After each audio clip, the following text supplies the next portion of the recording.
Hey guys, on this Z85, what I have in front of you here is the Springer Precision Max coupler and also the Basepad, which you can see here on my Hexmag. This is a 30 rounder, and with this Basepad it actually adds capacity for an additional 4 to 5 rounds. Kind of nice. So what I'm going to do is go over the installation and some tips that I've kind of picked up from playing with these. They come in both the Basepad and then the coupler. I'm going to install the coupler only because it's the same process for installing the Basepad, but getting two of them installed could be a little bit more tricky. We'll find out. I actually have not installed the coupler yet. So let's go ahead and get started. You're going to need the mag of your choice, the Springer Precision Basepad or coupler, and then probably just a plastic or a Delrin tipped mallet. Alright, so I'm going to go ahead and do the Springer Precision coupler for the Hexmag first. So these are my two Hexmags. This is the coupler. As you can see, it's cut out for the profile of the magazine, obviously. And there's really nothing to it. You just need to depress this to get the Basepad off. And we're going to be doing this to both magazines. I'm not going to show you doing it to both because it's the same process. But once you get that off, you're going to release the spring tension. And then we need to remove this portion here. And it's just a matter of fitting the spring over and then walking this down the spring until it's off. Right? So you do that for this one, and you're going to do that to this one as well. Alright, so I have these pieces removed, the base plates, right? Hang on to those, don't lose them. You may want to take this off someday and replace them. So as you can see, the profile here, skinny, large end. This has the opening, right? This is closed. Take a look at the magazine. It's skinny, big end, right? All we're going to do is we're going to fit this over while compressing the spring. So we'll compress this down. Just keep your fingers over it. Slide this so it goes into the channel. And what you're going to run into is that the spring's going to want to pop up, right? So you're going to want to keep this pressed down while you try and slide this over as far as you can with your hand, right? And you may be able to do it with your hand, that's fine. You may not need the tools.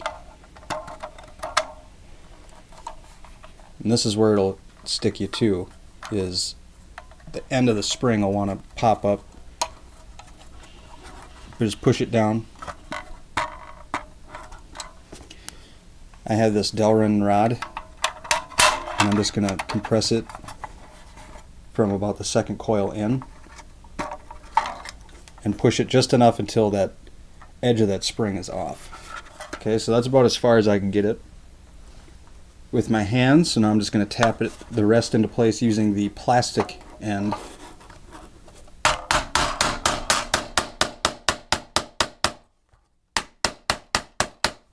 Okay, first one's installed. We're going to do the exact same thing to the second one. So here it is with both installed. You can see they're all the way in here. And this actually adds quite a bit of rigidity. It's not easy to move these or anything. So that's going to be an additional 10 rounds, 5 for each, 8 to 10 rounds. So now we'll do the PMAG Gen 3. Alright, now for the Gen 3 PMAG, and remember you have to use Gen 3, Gen 2 will not work, and that is because the rear, this is the front of the mag, this is the rear, Gen 3 here on the right, Gen 2 on the left. You can see the difference in the way that the lip is. This portion right here, this kind of flared out portion, that's actually what this base pad's going to ride on.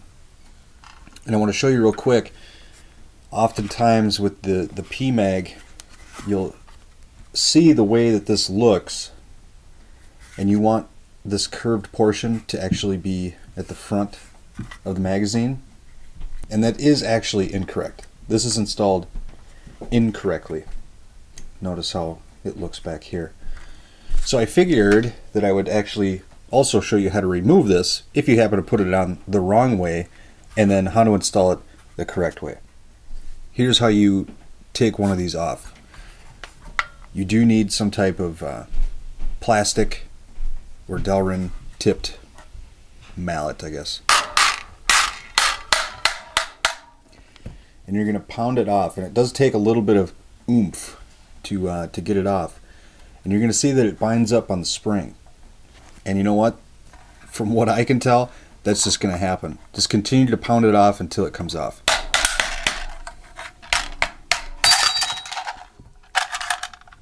Alright, no harm, no foul there. Now, to install this the correct way, it's actually, it seems backwards, but it's not. They did design it this way, and it actually goes from the rear of the magazine towards the front. So this curved portion is going to be at the rear of the magazine. And if you look, you'd think, well, if it rides in that channel, it's going to stop right here. And that's true, but it doesn't go in that channel. It goes over it on the flare, just like that.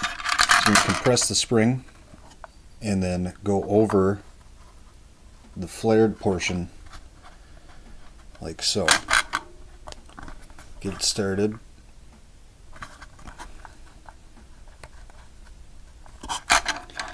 And this is where you're going to need your mallet or your hammer, and you're going to start tapping it in place.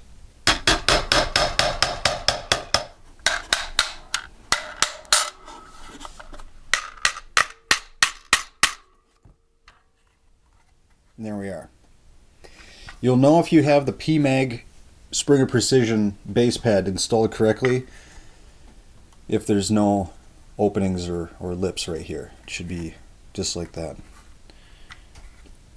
So that is the correct way to install the base pad on the PMAG.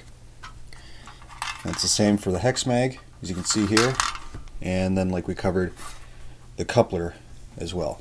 So hopefully this video was helpful. If you guys didn't know about Springer Precision before, hopefully you do now. If you have any questions or comments or concerns, feel free to get a hold of them or shoot me a comment or a message below. And don't forget to check NSZ85 out on Instagram and Facebook. Hopefully you enjoyed this video. Have a good day.